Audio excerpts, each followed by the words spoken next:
Friends, ಎಲ್ಲರಿಗೂ ನಮಸ್ಕಾರ. ಹೇಗಿದ್ರೆ ಎಲ್ಲರೂ? ಇವತ್ತಿನ ನಮ್ಮ ವಿಡಿಯೋದಲ್ಲಿ ತುಂಬಾ ಹೆಲ್ತಿ ಮತ್ತು ಟೇಸ್ಟಿಯಾಗಿರುವಂತಹ ಸೋರೆಕಾಯಿ ಸಾಂಬಾರು ಮಾಡೋದು ಹೇಗೆ ಅಂತ ನೋಡೋಣ.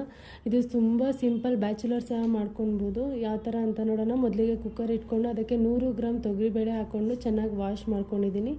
ನಂತರ ಇದಕ್ಕೆ 2 ಗ್ಲಾಸಷ್ಟು ನೀರು ಹಾಕ್ಕೊಂಡು 2 ನಾಟಿ ಟೊಮೊಟೊನ ಕಟ್ ಮಾಡಿ ಸಹ ಇದಕ್ಕೆ ಆ್ಯಡ್ ಮಾಡಿಕೊಂಡು 1/4 ಟೀ ಸ್ಪೂನ್ ಅರಿಶಿನ ಹಾಕ್ಕೊಂಡು 1 ಸ್ಪೂನ್ ಎಣ್ಣೆ ಹಾಕ್ಕೊಂಡು ಚೆನ್ನಾಗಿ ಮಿಕ್ಸ್ ಮಾಡಿ ಲಿಡ್ ಕ್ಲೋಸ್ ಮಾಡಿ 2 ವಿಷಿಲ್ ಬರೋವರೆಗೂ ವೆಯ್ಟ್ ಮಾಡೋಣ.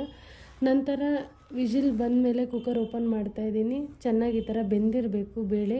ಬೆಂದಮೇಲೆ ಈ ನೀರನ್ನ ಸಪ್ರೇಟಾಗಿ ಬಗ್ಸಿ ಇಟ್ಕೊಳ್ತಾ ಇದ್ದೀನಿ. ನಂತರ ಇದಕ್ಕೆ ಉಪ್ಪು ಹಾಕಿದ್ದೀನಿ. ಉಪ್ಪು ಹಾಕಿ ಚೆನ್ನಾಗಿ ಮಿಕ್ಸ್ ಮಾಡಿ ಸ್ಮ್ಯಾಶ್ ಮಾಡ್ಕೊತಾ ಇದ್ದೀನಿ. ನಂತರ ಇಲ್ಲಿ ಏನು ನಾವು ಸಪ್ರೇಟಾಗಿ ನೀರು ಇಟ್ಕೊಂಡಿದ್ವಲ್ಲ ಅದಕ್ಕೆ ನಾವು ಒಂದು ಗೋಲಿ ಗಾತ್ರದ ಸೈಜಷ್ಟು ಹುಣಸೆ ಹಣ್ಣನ್ನು ಸಹ ನಾನಿಲ್ಲಿ ಆ್ಯಡ್ ಮಾಡ್ಕೊತಾ ಇದ್ದೀನಿ.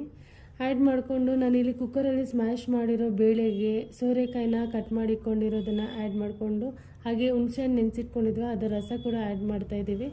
ಆ್ಯಡ್ ಮಾಡಾದ್ಮೇಲೆ ಇದಕ್ಕೆ ನಾನು ಸಾಂಬಾರು ಪುಡಿ, ಮನೇಲಿ ಮಾಡಿರೋಂಥ ಸಾಂಬಾರು ಪುಡಿನ ಯೂಸ್ ಮಾಡ್ತಾಯಿದ್ದೀವಿ. ನೀವು ಯಾವುದಾದ್ರೂ ಯೂಸ್ ಮಾಡ್ಕೊಳ್ಬೋದು. ಇಲ್ಲಿ ಒಂದು 2 ಸ್ಪೂನ್ 2ರಿಂದ 3 ಸ್ಪೂನ್ ಅಷ್ಟು ಸಾಂಬಾರು ಪುಡಿ ಯೂಸ್ ಮಾಡಿಕೊಂಡು ಹಾಗೆ 1 ಈರುಳ್ಳಿನ ನಾನು ಉದ್ದದಕ್ಕೆ ಹೆಚ್ಕೊಂಡು ಇದಕ್ಕೆ ಸೇರಿಸ್ಕೊಳ್ತಾ ಇದ್ದೀನಿ. ಸೇರಿಸ್ಕೊಂಡು ಎಲ್ಲನೂ ಮಿಕ್ಸ್ ಮಾಡಿ ಕುಕ್ಕರ್ ಲಿಡ್ ಕ್ಲೋಸ್ ಮಾಡಿ 2 ವಿಷಿಲ್ ಬರೋವರೆಗೂ ವೆಯ್ಟ್ ಮಾಡೋಣ.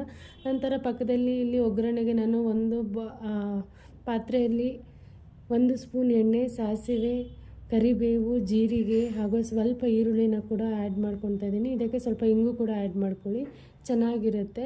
ಆ್ಯಡ್ ಮಾಡಿಕೊಂಡು ಈರುಳ್ಳಿ ಫ್ರೈ ಆದಮೇಲೆ ಇಲ್ಲಿ ಕುಕ್ಕರಲ್ಲಿ ನಾವೇನು ಬೇಯಿಸಿಕೊಂಡಿದ್ದೀವಲ್ಲ ಸಾಂಬಾರು, ಅದನ್ನ ಕೂಡ ಇದಕ್ಕೆ ಆ್ಯಡ್ ಮಾಡಿಕೊಂಡು ಚೆನ್ನಾಗಿ ಕುದಿ ಬಂದಮೇಲೆ ಒಂದು 5 ನಿಮಿಷ ಅದು ಕುದಿ ಬರಲಿ.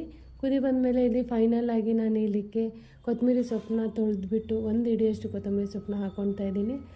ಅಷ್ಟೇ ಫ್ರೆಂಡ್ಸ್, ತಿಂತಾ ಇದ್ದರೆ ಇದಂತೂ ತುಂಬಾ ಟೇಸ್ಟ್. ಮಾಡುವಾಗಲೇ ಇದರ ಪರಿಮಳ ತುಂಬ ಚೆನ್ನಾಗಿರುತ್ತೆ.